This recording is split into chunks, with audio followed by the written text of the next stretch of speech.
Jadi Bapak Ibu kita telah menyaksikan pagi ini adalah minggu dedikasi.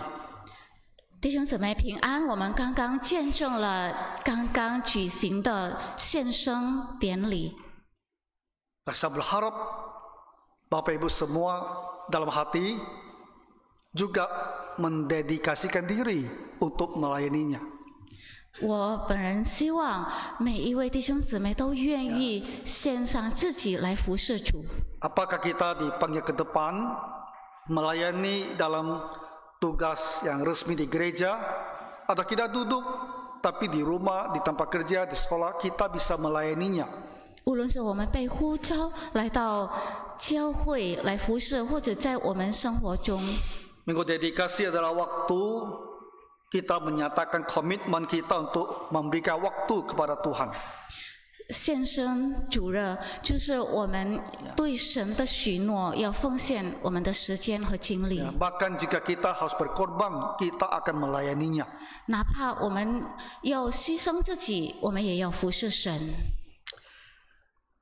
Melayani Tuhan itu adalah untuk setiap orang Kristen. 侍奉主是我们每一位信徒的呼召。 Jadi saya berharap apa yang kita dengarkan bersama pagi ini bisa memberikan kita suatu kesadaran yang kuat sekali. 所以我很渴望我们今天所要听的可以提醒我们， Bahwa Tuhan memanggil saya juga untuk melayani. 神也呼召我来服侍。 Dan dalam hati kita bisa menjawab Tuhan, saya mau melayanimu. 而愿我们心中，我们可以回应神的呼召，我愿意侍奉你。 Jadi pagi ini kita akan melihat dari satu ayat Markus pasal 10 ayat 45 ini. 所以弟兄姊妹，今天我们一起来看一节经文，马可福音10章第45节。 Ayat ini akan menolong kita untuk memahami apa tujuan dan misi hidup kita. 这节经文可以帮助我们意识到我们人生的目标， Sebagaimana yang telah diteladankan oleh Tuhan Yesus 就如同主耶稣的榜样， dan dikehendaki oleh Allah Bapa untuk kita semua. 也如同父神对我们的旨意。 Anak manusia datang bukan untuk dilayani, 人子来，并不是要受人服侍， melainkan untuk melayani 乃是要服侍人， dan untuk memberikan nyawanya bagi tebusan bagi banyak orang. 并且要舍命做多人的赎价。 Satu ayat pendek ini berikan kita dua pelajaran. 就这么短短的一节经文，告诉了我们， Nah, kita mulai dengan pelajaran pertama. 我们要学习第一点。 Nah, Tuhan Yesus dia ada anak Allah yang kekal. 主耶稣是永生神的儿子。 Ketika dia datang ke dunia ini, dia menjelma menjadi manusia dan disebut atau dipanggil sebagai anak manusia. 当主耶稣见在人间，道成肉身，他被称为人子。 Kita mungkin berpikir, 我们也许会想， kenapa dia itu dipanggil anak manusia? 为什么他被称为人子呢？ Kita setiap orang kan, bukankah kita ini juga anak manusia? 我们每个人不就人的儿子吗？ Tuhan Yesus dipanggil anak manusia, pertama-tama memang untuk menunjukkan bahwa dia itu benar-benar telah menjadi seorang manusia seperti kita. 主耶稣被称为人子，是要证明他也是100%的像人一样。 Tapi Bapak Ibu tahu tidak? Istilah anak manusia ini sesungguhnya adalah sebuah istilah yang sangat teknis yang merujuk pada satu orang yang sangat khusus. 其实，这位人子这个称呼是已经一个特定的称呼。 Di dalam Perjanjian Lama ada satu ayat di kitab Daniel yang berbicara tentang seorang anak manusia yang menerima kemuliaan dari Allah Bapa. 在旧约圣经有一个特定的经文提到了关于这人子从父神那里得了荣耀。 Jadi ketika Tuhan Yesus disebut anak manusia, itu punya tujuan untuk mengalihkan atau untuk membawa pikiran kita kembali kepada ayat yang di kitab Daniel tersebut. 所以当提到人子的时候，我们就回顾过去的但以理书所记载的。 Nah, saya bacakan ya ayat-ayat ini. Di Daniel pasal 7 ayat 13 dan 14. Bapak Ibu bisa melihat apa yang diberikan kepada anak manusia ini. 让我为会众读但以理书7章13和14节。 Daniel bilang begini, aku terus melihat dalam penglihatan malam ini. Di malam hari dia lihat sesuatu, sebuah penglihatan, ada sebuah visi. 但以理先知说：“我在夜间的异象中观看， Tampak datang dengan awan-awan dari langit seorang seperti anak manusia. 见有一位像人子的驾着天云而来， Datanglah ia kepada yang lanjut usianya itu. 被领到亘古常在者面前。 Nah, yang lanjut usianya itu adalah istilah lain untuk Allah Bapa. 亘古常在者指的是我们的天父， Dan ia dibawa ke hadapannya lanjut usia. 被领到他的面前， Lalu diberikan kepada anak manusia ini 然后赐予他 kekuasaan dan kemuliaan dan kekuasaan sebagai raja. 权柄、荣耀、国度， Maka orang-orang dari segala bangsa, suku bangsa dan bahasa mengabdi kepadanya. 使各方各国各族的人都侍奉他。 Kekuasaannya ialah kekuasaan yang kekal, yang tidak akan lenyap, dan kerajaannya ialah kerajaan yang tidak akan musnah. 他的权柄是永远的，不能废去；他的国必不败坏。 Yesus bilang anak manusia datang untuk melayani. Tapi sesungguhnya siapa dia? Dia adalah raja yang akan menerima segala hormat dan kemuliaan besar. 主耶稣作为人子、神子，他来自天上。他是谁？他也是神的儿子。 Tuhan Yesus menjadi anak manusia, apa tujuannya? 他来到人间的目的是什么？ Dia ada di surga yang mulia, untuk apa dia datang ke dunia ini? 主耶稣本来在天上，那为什么他降在人间呢？ Dan kata lain, apakah misi dia ke dalam dunia ini? 换句话说，他来到人间的目的是什么呢？ Atau dengan kata lain, dia hidup buat apa? Hidup untuk apa? 或者说，他的人生目的是什么？ Firman Tuhan mengatakan bahwa tujuan hidupnya adalah untuk melayani. 圣经清楚地告诉我们，主耶稣的使命，他的目标就是服侍。 Misi hidup Tuhan kita adalah untuk melayani. 主耶稣的人生使命就是服侍人。 Nah, ini adalah hal yang saya ingin sekali Bapak Ibu itu bisa tangkap, bisa diyakinkan. 这就是我很希望弟兄姊妹能意识到的一件事。 Tuhan Yesus adalah teladan kita. 主耶稣是我们的榜样， Misi hidupnya adalah untuk melayani. 主耶稣的使命是服侍。 Maka misi hidup kita juga adalah untuk melayani. 那么我们的使命应该也是要服侍。 Nah, ini jadi sebuah isu atau sebuah pemikiran. Tujuan hidup saya adalah untuk melayani. Apakah betul demikian? 所以这让我们意识到，我的人生目标应该是服侍，是真的是这样吗？ Untuk introspeksi diri, apakah benar ya kita juga berpikir tujuan saya hidup ini adalah untuk melayani? 我们自我反省一下，真的，我的人生使命真的是为了服侍吗？ Saya jadi tertarik untuk mengetahui apakah orang-orang Kristen itu berpikir tujuan hidupnya adalah untuk melayani. 我对这个很感兴趣。难道真的基督徒都是很愿意服侍吗？ Jadi saya cari, ada tidak penelitian tentang hal demikian. 所以我特地去查询关于这方面的调查。 Nah, orang gereja di Amerika itu suka sekali mengadakan penelitian terhadap jemaatnya. 在美国，他们很喜欢调查会众。 Jadi ada sebuah penelitian tahun 2020, 4 tahun lalu ya, 5 tahun lalu. 4年前，2020年有一项项目 diadakan oleh Cultural Research Center of Arizona Christian University.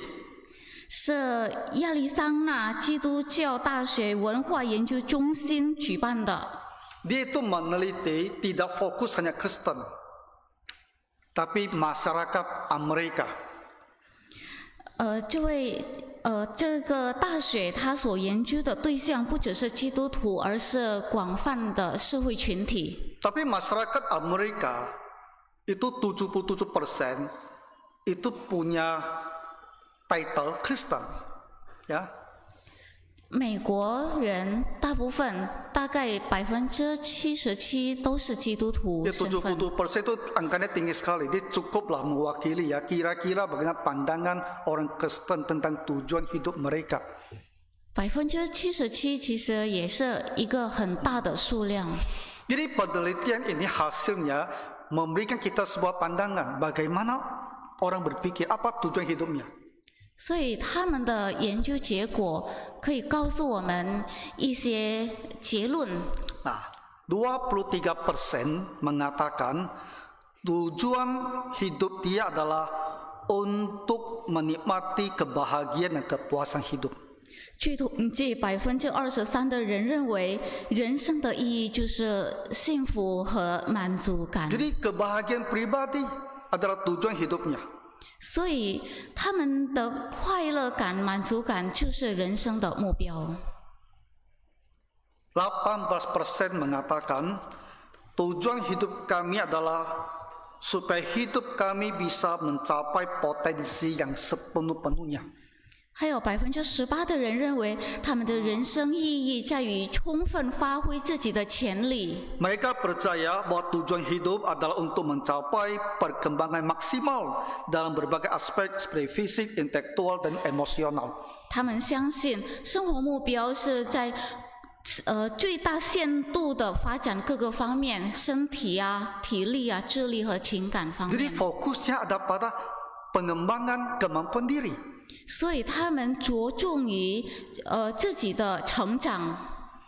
18% tujuan hidupnya adalah untuk mengenal, mengasihi, dan melayani Tuhan.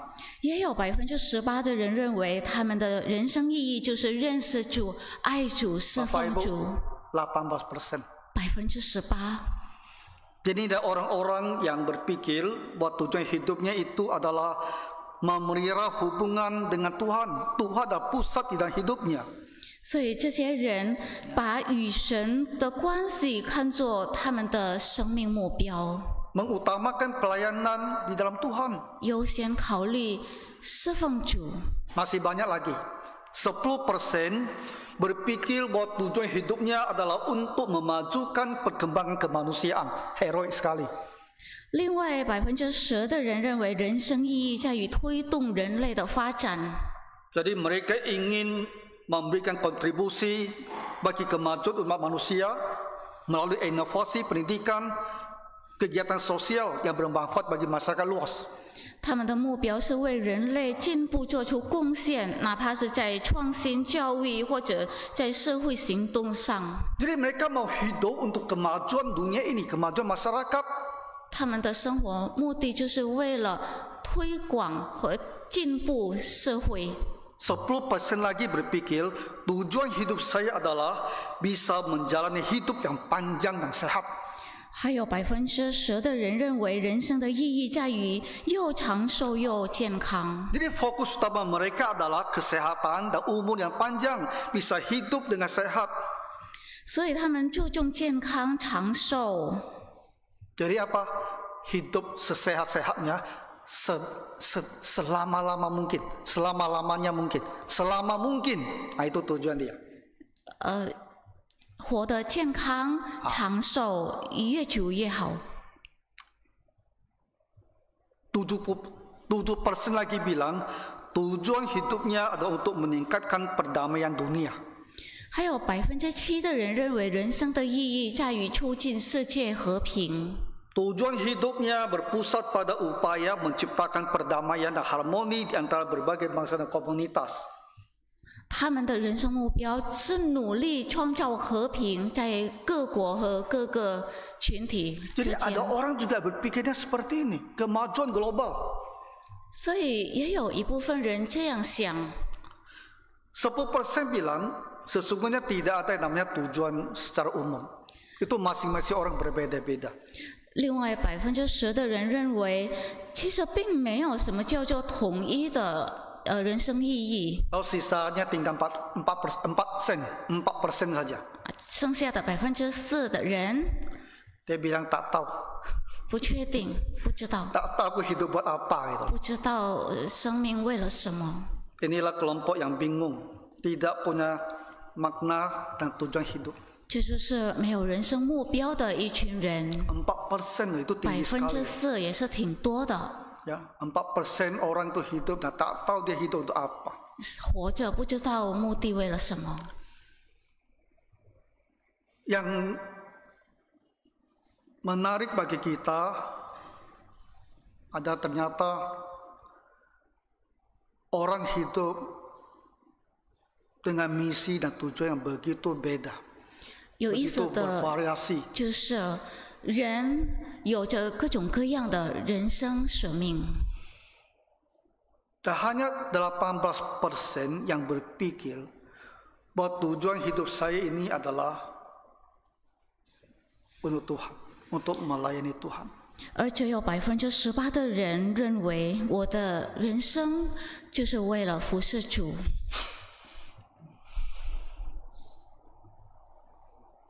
Mereka yang punya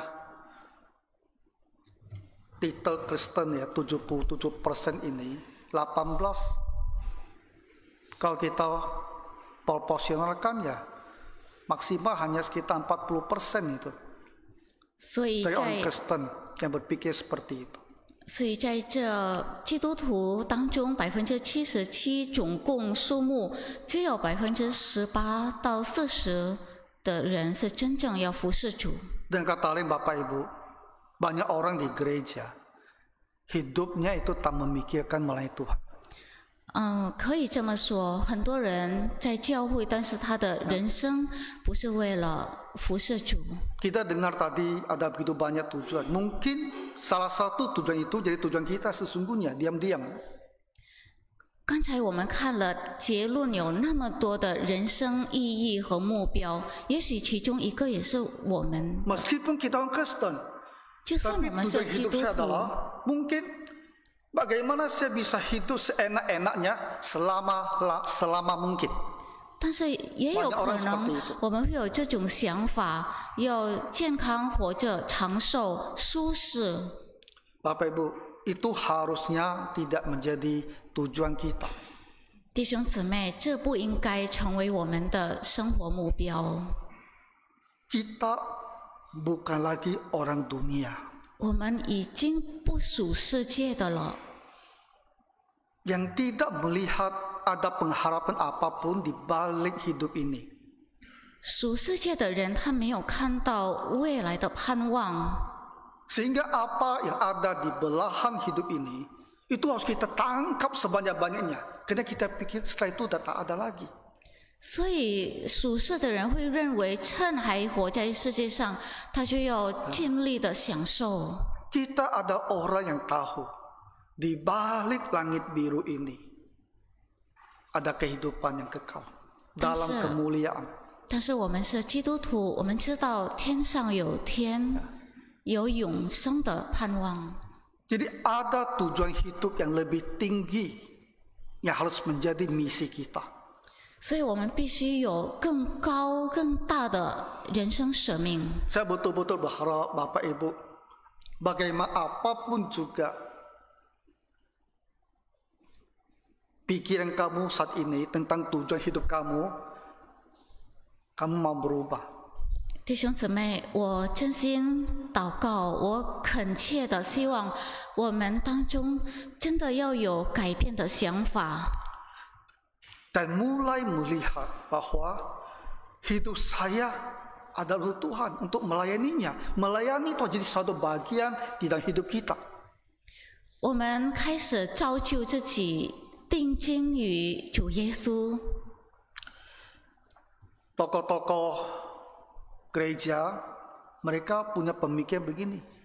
Dalam hidup ini apa tujuannya? Misi saya apa? Ada untuk Tuhan, untuk melayaninya. 很多基督教领袖这些大人物，他的目的是什么？他的人生目的就是为了服侍神。Nah, Charles Spurgeon, ini nama besar sekali. 查尔斯·斯布珍， Dia itu punya titel ya, atau sebutan The Prince of Preachers, pangeran para pengkhotbah. Karena begitu pintarnya dia berkhotbah. 他被称为他的左右名是讲道王子，因为他太厉害讲道了。 Yaitu pendetanya di gereja London Metropolitan Tabernacle. 他的教会是伦敦大都会会幕 Itu 教会， gereja paling besar pada generasi dia di Inggris. 是他时代那一年最大的教会。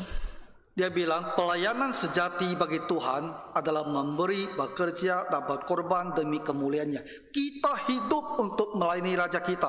他曾经这样说：真正侍奉神，就是为了他的荣耀而给予工作牺牲。我们活着是为了侍奉我们的君王。 Umur 17 tahun, dia sudah jadi hamba Tuhan. 他17岁那年就已经做神仆了。 Waktu saya masuk sekolah teologi ya, tahun pertama ya, semester pertama, wajib baca buku yang dia tulis dan bikin summary, bikin ringkasan setebal ini. 当我读神学院的第一年，我们被要求必须读他写的书，而且要做结论的。 Lectures to my students. Dia punya sebuah sekolah teologi ya. Buku ini adalah Lectures to my student, kuliah bagi murid saya. 就是对于我学生的教导。 Karena begitu bagus pengajarannya, makanya kami semua diwajibkan harus baca. 因为这本书确实很好，所以被要求要读。 Charles Spurgeon adalah anak kampung desa kecil sekali. 查尔斯·斯布珍就是一个乡村孩子， Dia khotbah di kampung dan sejumlah kecil orang. 他在乡村讲道。 Ya, satu kali dia khotbah di London dan gereja London Tabernacle langsung rekrut dia jadi gembala sidang mereka. 有一次他在大教堂讲道，然后马上就被录取当 Itulah 牧师。 kisahnya Charles Spurgeon. 这就是查尔斯·斯布珍的故事。 Ada satu tokoh lagi dari Jerman pada Perang Dunia Kedua. 还有另外一个在德国的，在二战争的时候的， Ini kasihan dia mati syahid, mati di penjara. 这个基督教领袖很可惜，他是被寻到的， Namanya Dietrich Bonhoeffer. 名字叫迪特里·彭霍菲。 Apa yang dia katakan tentang tujuan hidup?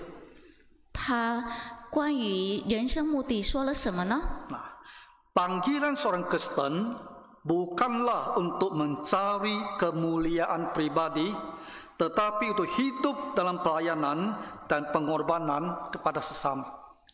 他说，基督徒的呼召不是寻求个人荣耀，而是要活在为他人服侍和牺牲中， Bukan untuk mencari kemuliaan pribadi. 不是寻找自己的荣耀。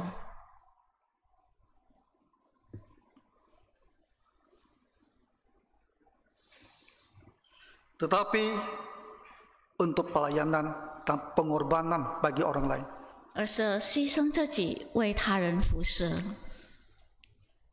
John Wesley, pendiri gereja Metodis. 约翰卫斯理卫理公会的创始人， Dia bilang, lakukan semua kebaikan yang Anda bisa dengan segala cara yang Anda bisa, di semua tempat yang Anda bisa, setiap saat yang Anda bisa, kepada semua orang yang Anda bisa, selama Anda bisa. 他这样说：尽你所能做的善事，用一切你能用的方式，在所有可能的地方，在任何时候帮助你能帮助的人，只要你能做得到。 Nanti ketiga tokoh gereja ini mengajari satu hal. 这三个 Dalam hidup ini, kita tuh harus berpikir pelayanan. 这三个基督教领袖有一个共同点，就是服侍。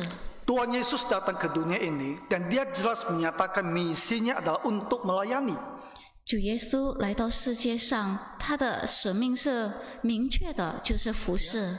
Dan orang-orang Kristen yang mengerti Tuhan Yesus, mereka juga sepakat dan berkata, hidup ini adalah untuk melayani. 而真正愿意跟随主的人也同意，生命就是要服侍。 Melayani sini bukan berarti Bapak Ibu harus jadi hamba Tuhan, bukan. Tapi semangat kita itu adalah selalu ingin bekerja bagi Tuhan, bekerja untuk orang lain, melayani. 这里的服侍不代表我们每一个都必须做神的仆人。 Di dalam gereja, sikap melayani itu mutlak dibutuhkan. 在教会，一个服侍的态度是一个必不可少的。 Tuhan izinkan gereja kita berdiri untuk apa? 神允许我们的教会成立，为了什么？ Gereja itu hanya punya dua tujuan. 只有两个目的。 Pertama adalah untuk penginjilan, 第一，就是为了传扬福音， untuk menuntun orang percaya kepada Tuhan Yesus dan diselamatkan. 引导人归向主耶稣得救。 Tujuan kedua adalah penggembalaan, 第二个目的就是牧羊， membimbing orang yang sudah percaya ini hidup mengikuti Tuhan Yesus sampai dia ke surga. 去培养这些已经归主耶稣的人，直到生命的终点都忠心 Itu 跟随主。 tujuan sebuah gereja ada. 这就是教会的目的。 Dan Tuhan telah dirikan gereja ini, dan kita ada di dalam gereja ini. 神已经赐予我们这家教会，我们在教会其中。 Di pekerjaan penginjilan, penggembalaan itu membutuhkan banyak orang terlibat supaya benar-benar bisa melayani di luar maupun melayani di dalam. 所以在这事工当中，我们需要很多人参与。 Maka di dalam gereja kita dibentuk badan pekerja. 所以我们教会有这么一个事工团队， Untuk anak-anak dibentuk komisi sekolah minggu. 给儿童们有主日学老师团 Lalu semua 队， jemaat lainnya dibentuk komisi dari remaja, muda-mudi, wanita, pria, usia indah. 还有青少年、青年团，还有弟兄姊妹团队。 Semuanya ini diadakan supaya pelayanan bisa berjalan dengan efektif. 我们教会组建这些团队是为了侍奉更有效的。 Ada banyak yang berpikir, ada banyak yang bekerja. 有很多人琢磨思考，有很多人动工， Jadi semua kebutuhan pelayanan itu bisa dipenuhi. 所以各个方面的服侍都可以被实现。 Gereja kalau mau malas juga bisa. 教会如果要懒散也可以， Kita bisa tutup pintu besar itu dari Senin sampai Sabtu. 我们把大门关闭起来，从周一到周六， Ya. Buka saja minggu pagi untuk kebaktian, habis itu tutup lagi. 就在主日开一下，然后再关闭。 Tapi apakah itu tujuan Tuhan untuk dirikan gereja? 但是，难道这就是神给我们建立教会的目的吗？ Hanya untuk sejumlah orang Kristen pada hari Minggu kumpul di gereja beribadah. Itu saja. Apakah tujuan itu saja? 只为了一些会众在主日过来敬拜和聚会，难道就这些目的吗？ Dan kita semua tahu tujuan gereja tidak seperti ini. 我们知道教会的目的不是这个， Pintu gereja harus dibuka tiap hari. 教会的门要每天都敞开着， Di dalam gereja harus ada selalu keramaian, selalu ada kegiatan. 在教会每天都必须有活动， Supaya firman Tuhan bisa dibicarakan dan orang-orang bisa dibangun dalam iman, pengharapan, dan kasih. 所以在这里神的话语被教导，很多人有复兴属灵。 Tapi untuk semua acara dan kegiatan itu perlu orang untuk memikirkannya, merancangkannya, dan menyelenggarakannya. 但是要实现这一些，我们需要有人力。 Maka di luar gedung gereja juga ada pekerjaan harus kita kerjakan. 而且在教会门外也有很多事情要做， Umpamanya 比如 pelayanan kunjungan. 探访团队。 Ya. Tahun ini kita akan bentuk tim kunjungan. 今年我们要组建探访团队。 Tahun-tahun yang lalu, kunjungan itu dilakukan komisi per komisi. 往年这个探访呢是按着团契人员去做的， Tapi evaluasi kita melihat itu tak efektif. 但是我们得出结论，这没有效果。 Somehow banyak jemaat tidak suka dikunjungi oleh komisi.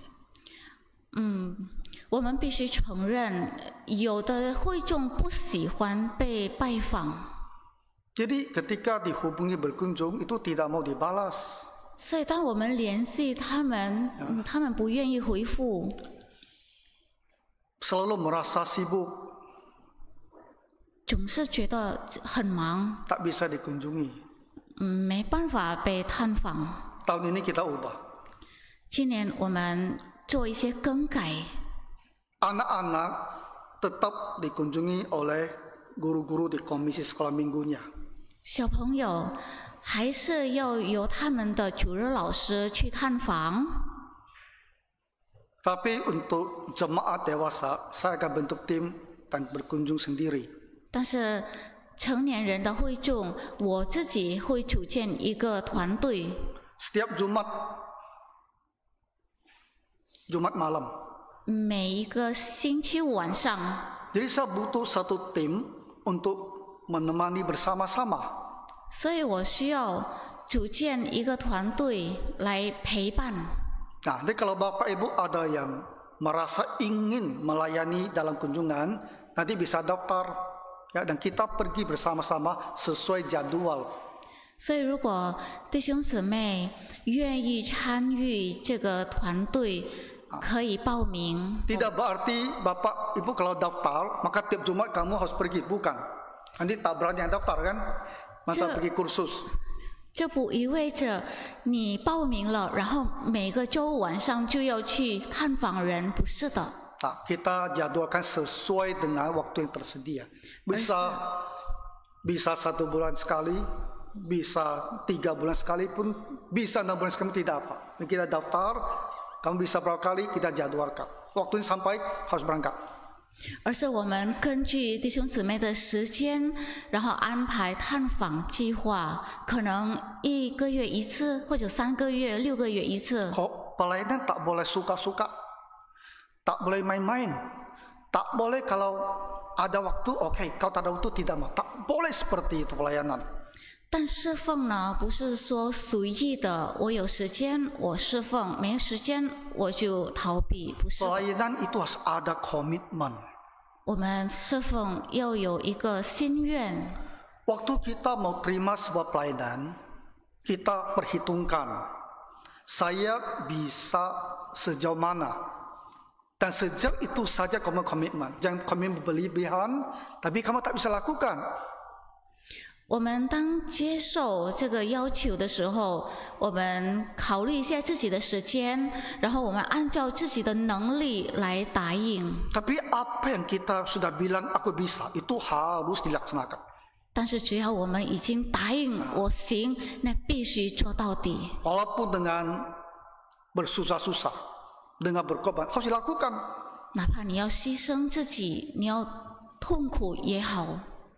Ada satu pelayanan lagi yang mau saya sebut, kita harus bentuk satu tim konsumsi.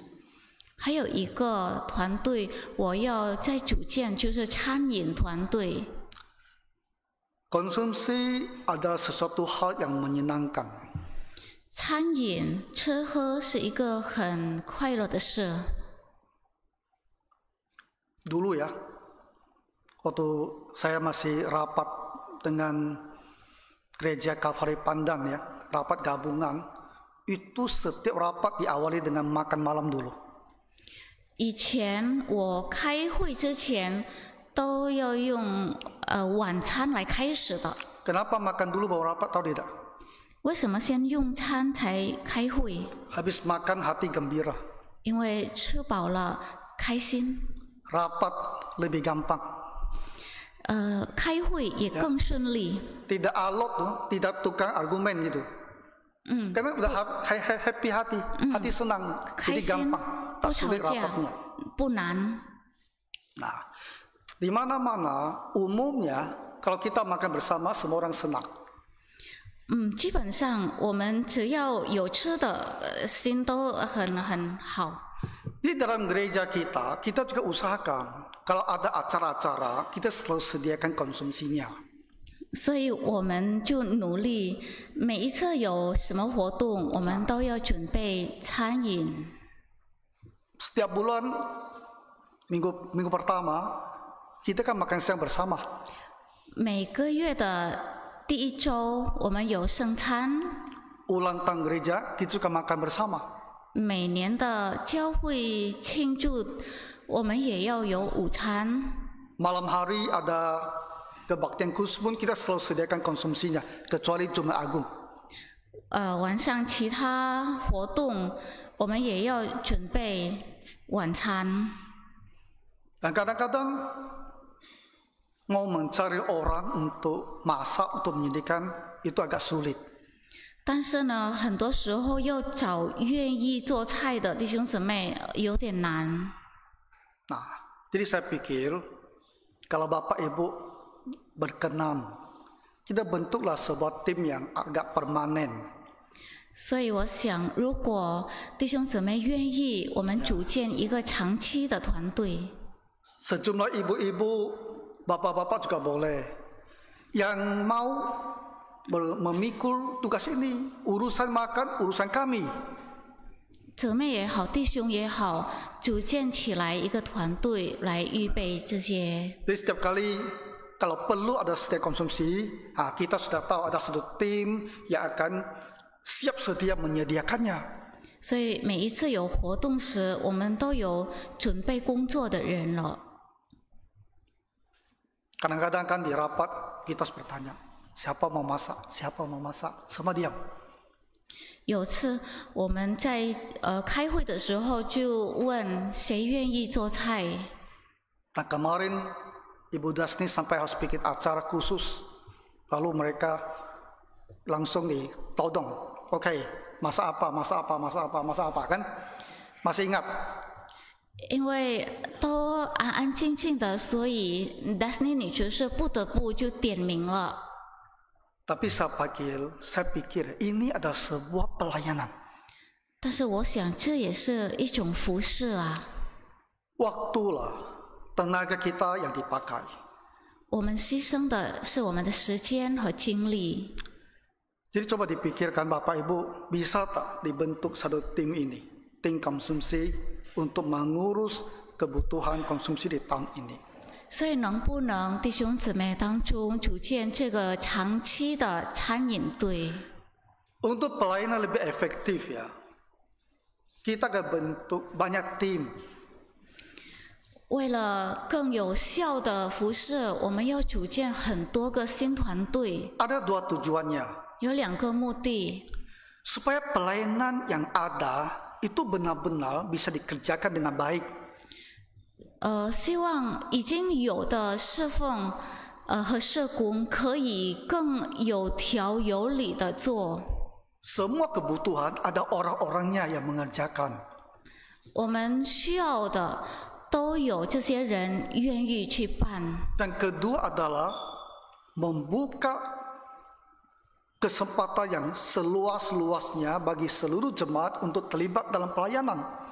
第二个目的呢，就是为会众提供一个更广泛的参与机会。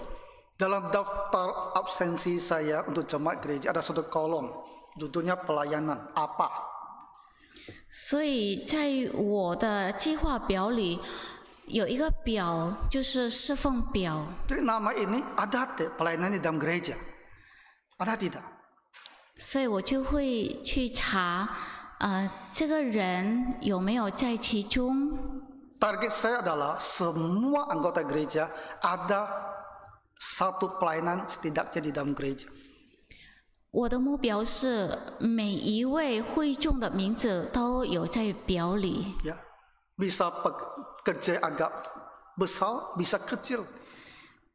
Yang penting ada satu pelayanan yang dia kerjakan. 大服事也好，小服事也好，只要你们愿意， Membantu gereja, Tuhan melihat pun akan senang. 帮助教会，神在看呢，也会开心。 Kita akan bicarakan ini di grup gereja. Bapak Ibu pertimbangkan. Kamu bisa bantu di tim yang mana? Ya, lakukanlah sesuatu bagi Tuhan. 所以我们会在我们教会的群里聊这个话题，我们希望弟兄姊妹愿意加入其中。 Ada tim untuk mengurus aula, sound system, dan online. 有礼堂音响，还有直播团队。 Kita butuh orang yang akan mempersiapkan ruangan ini, kemudian akan waktu kebenaran selesai, semuanya dibereskan. 有一个团队去整理设备，如果聚会结束以后，他们就做这些。 Kadang saya naik dan saya lihat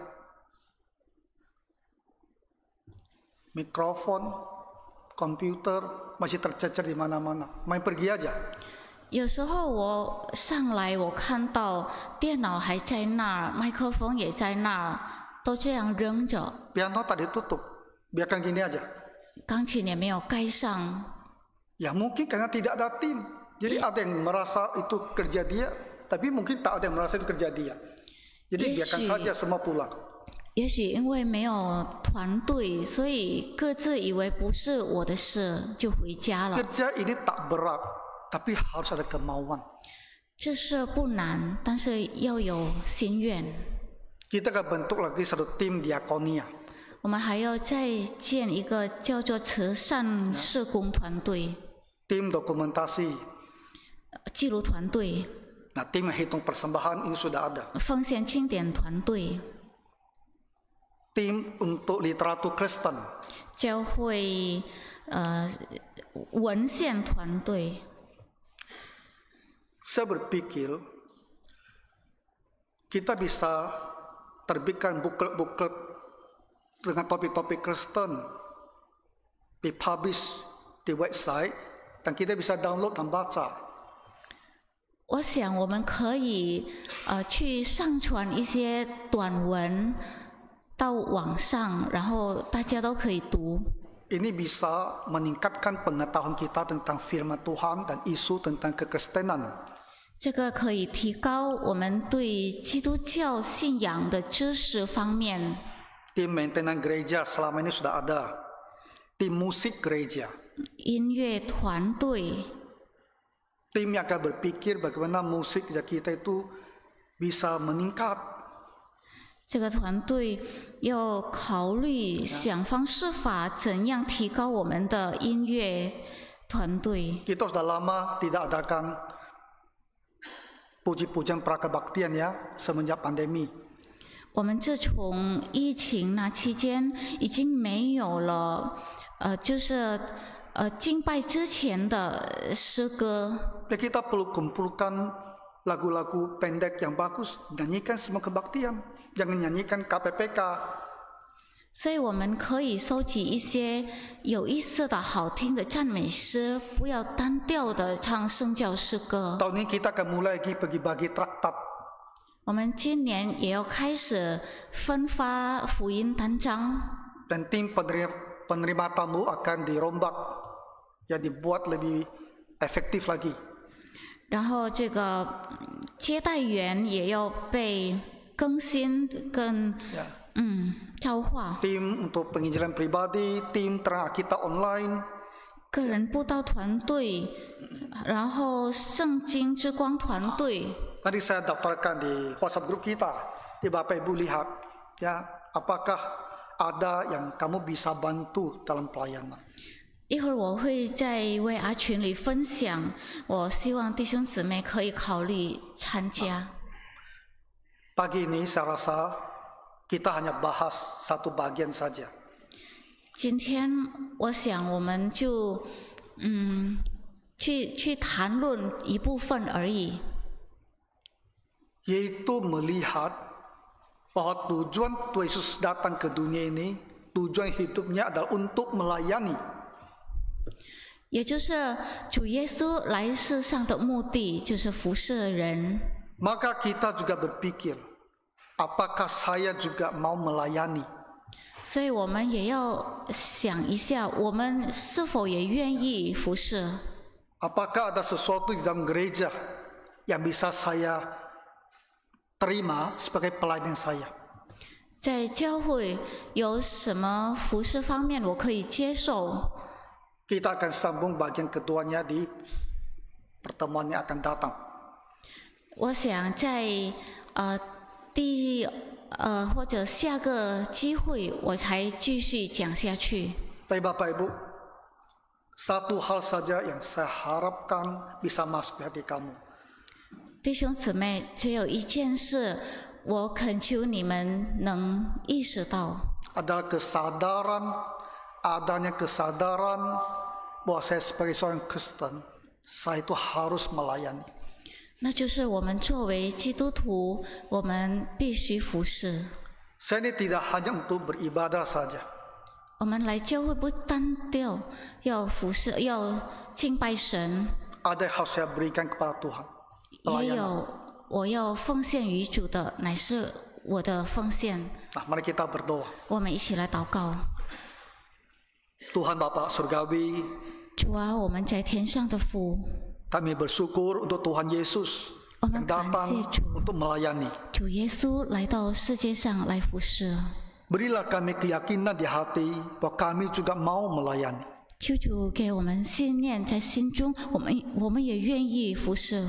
Dan berikan kami keberanian, kekuatan untuk menerima sebuah pelayanan di dalam gereja. 也求主赐予我们勇气、力量，我们愿意接受这侍奉领域。 Dalam nama Tuhan Yesus kami berdoa. 我们祷告奉主耶稣的名求， Amin. 阿门。